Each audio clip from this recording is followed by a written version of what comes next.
Salve a tutti, sono Almero e benvenuti in un nuovo video. Oggi siamo qui per fare un'intervista a Kim Carlsson, famoso per essere cantante degli Hypothermia e per essere stato l'ex cantante di Lifelover. Prima di iniziare lo ringrazio per la sua disponibilità per aver accettato di essere qui oggi. Vi lascio l'intervista e vi auguro buona visione. Nice to meet you. Thank you for staying today. Thank you for having me. Why you started to do music, why you started to do with metal music. Tell me about the beginning of your career and your influences. Most of my life I've lived in the countryside and in some pretty remote places with not too much people.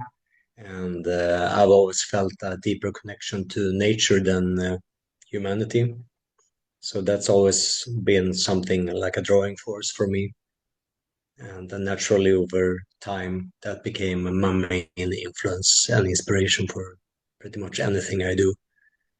And I discovered like extreme or metal music pretty early, and because I lived in a smaller city, there wasn't a lot of other people listening to music like that, so I didn't really think about it being anything extreme or different. It was just something I liked, and then over time I got to new people, of course, because that's usually how youth works, and that's also back when internet was starting to become a thing, and that led to me starting like my own underground record label and distribution service to make trades with other bands and record labels, because I figured that would be a great way to get access to more interesting music and get in touch with interesting people, even though I am a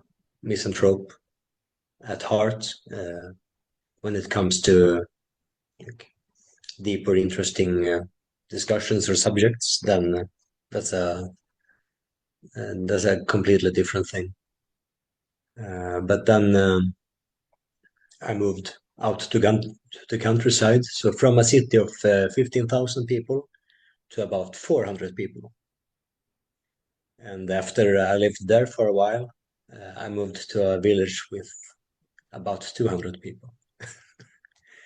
And now I'm about back to a similar place to where I started, because it was impossible to maintain uh, a job anywhere when living that remotely. And I think that marks a start and background for at least about 20, 25 years of my life.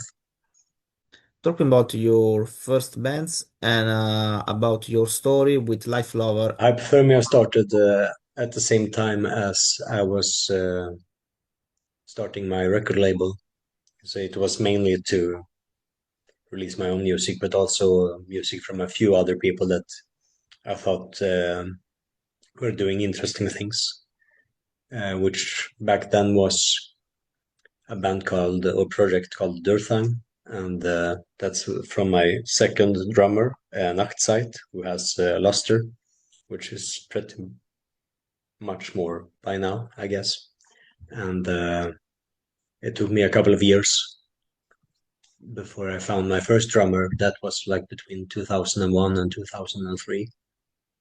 And that's when we immediately started making recordings with Hypothermia, which will be my first and my last band, because that's my life project. Like if anything else disappears, Hypothermia will always exist, and even after I'm gone, that's not something that I really do. I'm an extension of nature, and it happens through me, and it happens because of that connection. And that's how I got into contact with Jonas, or B, as most people know him, in about 2004, like middle of that year, to the end of it. He started emailing me about his first own project and band called Dim Him, and we kept in close contact. And it took us about a year before we actually met in person. But the main plan was, of course, we started with releasing his first album with Dim Him, and then it evolved to him asking me to do guest vocals on his second album, both of which I released on my label, of course. And then after I had done the guest vocals, that's when we recorded the first two like experimental ambient drone doom kind of tracks that became the promo of Lifelover, which was never officially released, but it was intended to be. And then, of course, since our friendship grew closer, I asked him to join me up to the north of Sweden to record my second and third albums of Hypothermia, Sköld and Rockbotsvalsen, which he were there in the room present for. He was there on the recordings, just not participating. We were actually using exactly the same recording equipment for recording those two albums of Hypothermia as we used for recording the first album of Lifelover, Pulver. And we started recording that just days after returning back from the north to his apartment. And the term that anything else beyond that is history is pretty valid, I think. You recently released a new album as a Kim Carlsson, but it was a tribute of Pulver of Lifelover. Can you talk about it? You have recreated No, the I've never. cover of Pulver. With Ritualmord, you mean? Yeah. Well, it's not a tribute. It's a completely different project that we have had for over a decade, and of course there is a tribute connected to it because I happen to live near a mountain that has a very similar visual scenery to the one that we took the Pulver album at almost 20 years ago. It's 19 years now, and it felt like I've seen so many people taking tribute pictures and trying to imitate it over the years, which I don't mind, of course. I think, their loss, because if they're not out to do their own thing and become as proficient and good at it as possible, then they're just wasting their own and others' time. But if that's what they want to do, then they are free to do so. But on the other hand, I felt like finally I had a chance to make some justice to that concept and theme. And of course, it's also a bit of a joke. Not that I don't take it seriously, I take it incredibly seriously. But that's the point. You should be able to have some self-distance. And that's what that cover art is about. But then the music behind it is just like when we made Lifelover. It's very serious and very personal. And it's performed by me and a close friend in Belgium called Dea. And then, of course, 1853 from ex-Lifelover as well. And we might have some new members coming into the future to perform live with us. But first, we're going to make our next release, which we're recording in February and March. So it's getting closer. Recently, Lifelover are united for a few dates. Can you talk about it? And you even program a reunion and a new Lifelover material? There will never be any new material since the creative force behind the band, except me, is already gone. And I don't know what he had done if it was the opposite, that I would have died instead of him. It's not of importance. I just know that from me personally and a lot of our friends, as long as one of us is still alive, Lifelover is still Lifelover. We will never record any new material because we have such a history and heritage of already great material that I think even if we change the set list several times, we would be able to do several tours and people would hear a new set list without a problem. But that's not the plan. We're just making sure that we're trying to cover as many areas of the world as possible for people that haven't had experience of seeing Lifelover perform in the past. And So far, it's going pretty well, and people have been very receptive and appreciative, and so are we, which is a wonderful experience because I would never have expected that 10 or 20 years ago. But that's what life is, I guess. Let's talk about your project after the Life Lover breakup and your plans Hmm. for this end of 2025 and for 2026. Well, I've had several other bands over the years or projects, and one of them have, of course, been Cal, which is founded with other members that were live members of Lifelover in the past. And then we had the fortune of making some great friends with other very potent and competent musicians who are, of course, also in the band now, live with us. It's been a huge honor and privilege to work alongside them. And the other members are less prominent, but they're doing a great job as well. And for the plans of the ending of this year, in 3 weeks from now, I'm recording a new EP with Hypothermia because it took me several years to find a new drummer.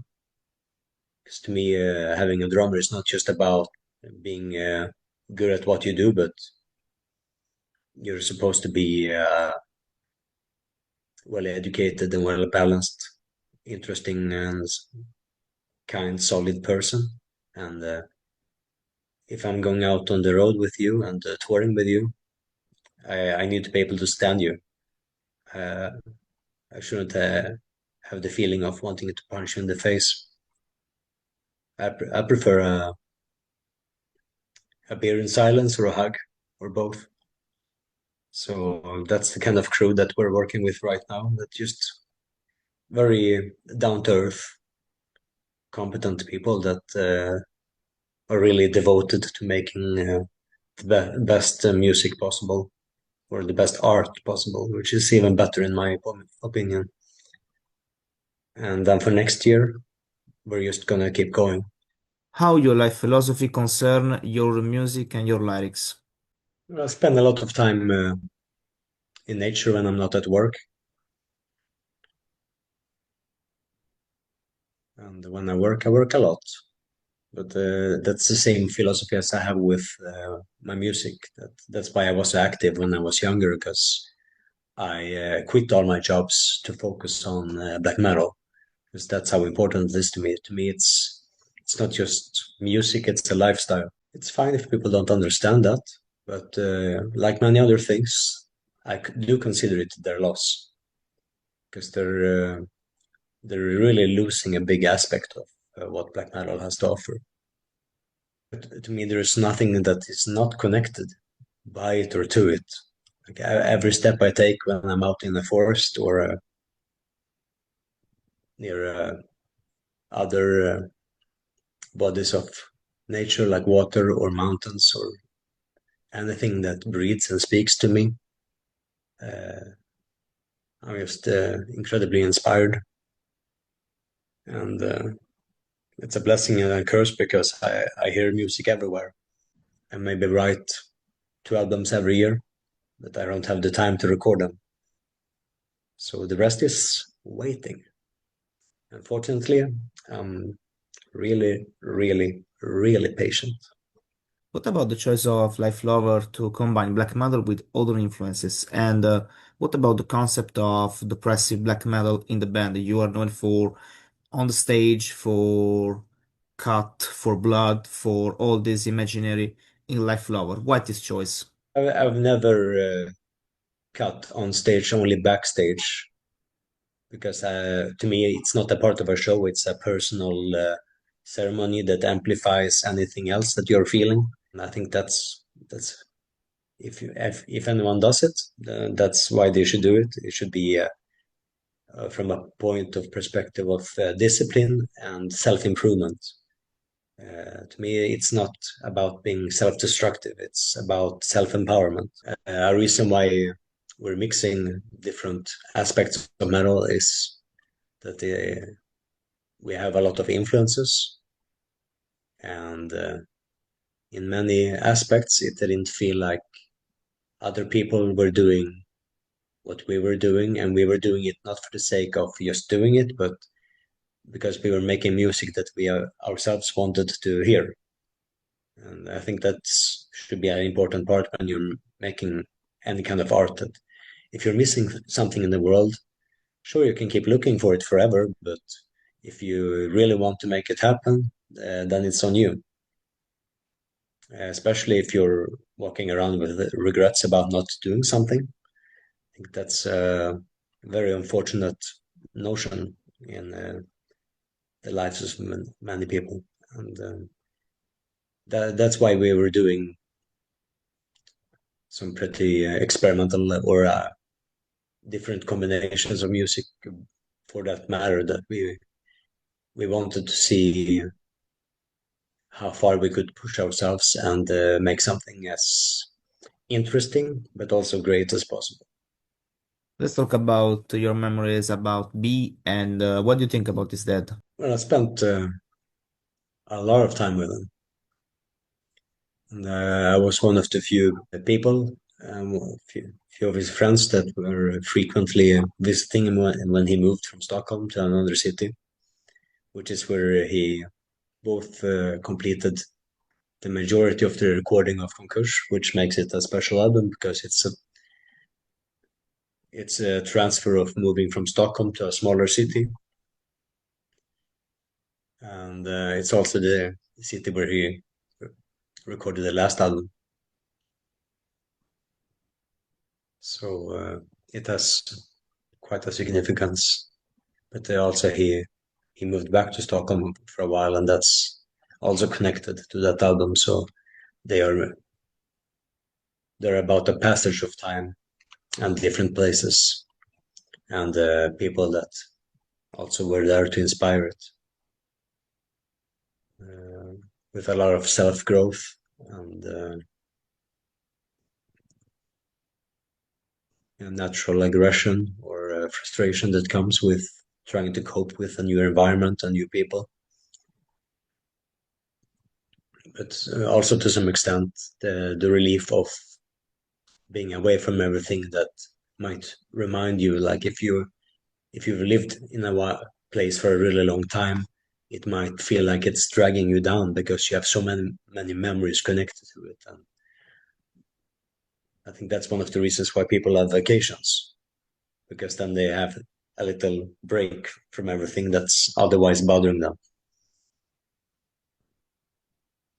And then it didn't help that there was a lot of pills involved, and those are in a way a break from yourself as well. But the problem is that when your body gets used to having that break, your tolerance is so high that you won't have that break anymore. And suddenly you're stuck with addiction and the added bonus, which is not beneficial, that you also have to learn to live with yourself again, but with the added addiction.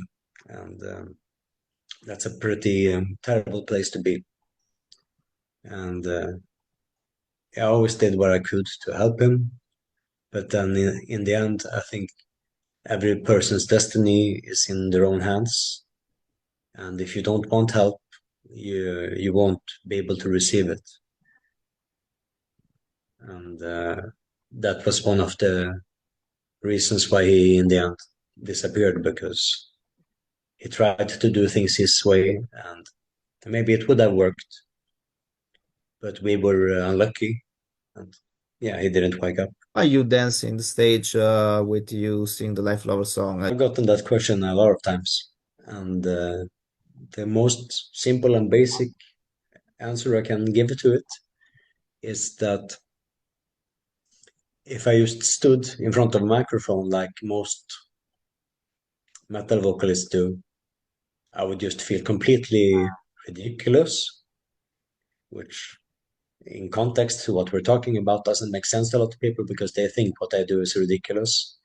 But to me, feeling that ridiculous about just standing there with this very expressive and passionate music I would get so distracted from that feeling that I would just blank out and either become really violent or just forget all the lyrics and stand like some kind of zombie in front of the crowd. And neither of those options are better than the dancing. So that's why I do the dancing, because I need to do something. If you want to be remembered for an album you have done in your career, which is and why? I think the third album, Concurs, is the most deep and personal one because it signifies a lot of evolution in our private lives and of ourselves as people. And it was in the middle of our career, if you will call it, as musicians, which also meant that it was the first time that we released something on a big label, since first it was Avant-Garde that released it, which had released plenty of albums by bands that we admired at the time. And then, of course, it was re-released by Prophecy, which has done the same thing. Thank you. Thank you for your time. Thank you for staying today. Good luck for your project. Thank you. Bye. Yeah, you're welcome. Take care.